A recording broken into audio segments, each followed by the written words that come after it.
We're heading to the capital of Portugal in this video, Lisbon. This is one of the most beautiful cities in Europe, filled with stunning architecture, fascinating museums, some of the best food in Europe, and unique attractions.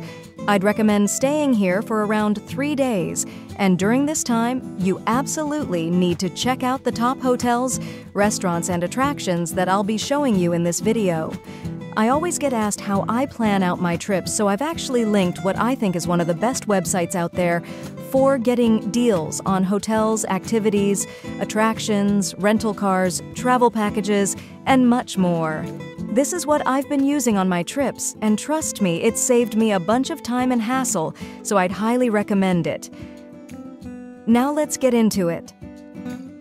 Hotels. Alma Lusa Baixa Chiado. This is your go-to boutique hotel. It's nestled in Lisbon's municipal square and dates back to the 18th century when it housed bustling stables.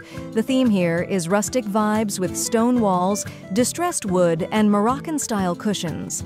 The rooms are smart and a tad kooky with oversized beds, Moorish mirrored chests, and those plaza-facing shuttered windows which are a must-request. I definitely recommend heading to the square where you can soak up the sunshine and enjoy some decent ice creams and pitas. Doubles start from around $140. LX Boutique Hotel. This hotel has you covered if you're looking for a local experience. It's set in the former red light district turned hipster hub and is a powder blue 18th century building. Each floor showcases a different part of Lisbon's culture, from guitars on the Fado floor to books on the Fernando Pessoa floor. The 61 rooms are functional and fun, with themed decor. You absolutely have to check out the restaurant here, Confraria, that serves some of the best sushi and sashimi. The prices here are decent too. Hotel da Estrela. This one gives you that peace and quiet that you might want after the hustle and bustle of the city center. They've only got 19 rooms, so it's really intimate. I loved enjoying slow mornings here and traditional Portuguese cuisine with a twist at the on-site restaurant. The contemporary design is great, the food is great, and the staff are super friendly. I think the price makes it an absolute steal for how great it is here. Attractions. Igreja de São Roque. This gem was built by the Jesuits with a touch of artistic flair from Filippo Terzi between 1565 and 1573. The ceiling is absolutely stunning. Originally, they planned a vaulted roof, but in 1582, they went for a flat wooden one.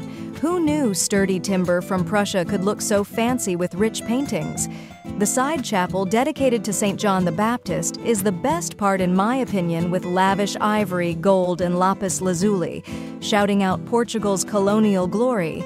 And what's cool is that it was built in Rome, shipped to Lisbon in 1749, and took 4 years to put back together. The museum next door is filled with Italian goldsmiths' work, paintings, and seriously fancy vestments that are worth checking out while you're here. I know how stressful planning a break or traveling can be, so in addition to making this video, I've linked a website in the description where you can find the best prices for travel packages, hotels, rental cars, cruises, activities, attractions, and much more. So be sure to check that out for stress-free traveling. Sé de Lisbon. This romantic masterpiece has been around since 1147. It's made up of 3 naves, a triforium, a protruding transept, and a pew with 3 chapels. And if all these terms sound like mumbo-jumbo, no worries. Just know it's the place where, year after year, lovebirds pledge eternal love in June.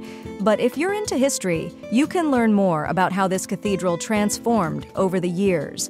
Gothic-style cloister from King Dinis's time. That's 1279–1325. Tweaks by Afonso IV, and a massive restoration to bring it back to its original glory. Panteão Nacional. As the locals say, this is a work like Santa Engracia. Legend has it, an innocent man's conviction in 1630 led to a never-ending construction saga. The dome was completed in 1966, a whopping 285 years later. João Antunes, the master stonemason, channeled Peruzzi's vibes for St. Peter's in Rome, making the interior pop with colorful marble. In 1916, it got a serious upgrade, transformed into the National Pantheon, a tribute to Portuguese heroes. Generations rest here, from General Humberto Delgado to fado diva Amalia Rodrigues and football legend Eusebio. Jardim Botânico.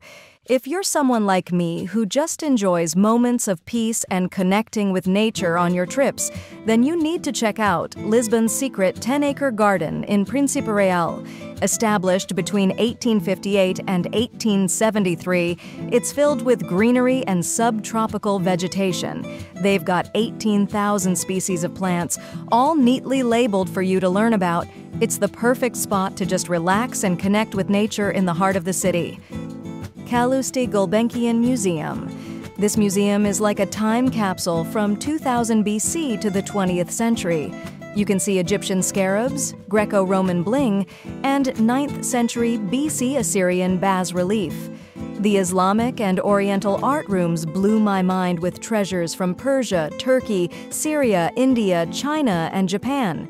And the European art section has some really interesting medieval manuscripts, Renaissance vibes, and some serious French flair from the 18th century. But I think my favorite thing is René Lalique's stunning glass and metal Art Nouveau jewelry. You can find audio guides in multiple languages, cozy cafes, and temporary exhibitions here too. Oh, and don't miss the Centro de Arte Moderna for a look at some more modern works. Restaurants, bar. I absolutely think this is a total hidden gem in Lisbon. Now, you know how hotel restaurants can be a bit hit or miss, but let me tell you, Beijar is a total knockout. They've got cozy corners, curved ceilings, and an oversized wooden bar that really sets the vibe. You can head to the terrace for a view of Lisbon and the Tagus River, which is stunning. And when it comes to the food, oh boy, the menu is designed by Chef Bruno Rochas and is a twist on classic Portuguese cuisine, so it's a flavor explosion. Some dishes I'd recommend are the garlicky grilled squid, rau beef pica-pau teco with a hint of pineapple, and buttery wheeled turbot with kale sauce and chorizo. Oh, velho e rico. This is where the locals hang out, so you know it's good. What started as a quiet tasca near São Jorge Castle is now buzzing every night. They've got classic Portuguese dishes like bacalhau and octopus, but with a modern twist. I'd recommend their suckling pig pastry and lamb with chestnuts. It's definitely a spot where you want to be with friends, order a bit of everything, soak in the lively atmosphere, and rub shoulders with the chefs and owners. Trinca.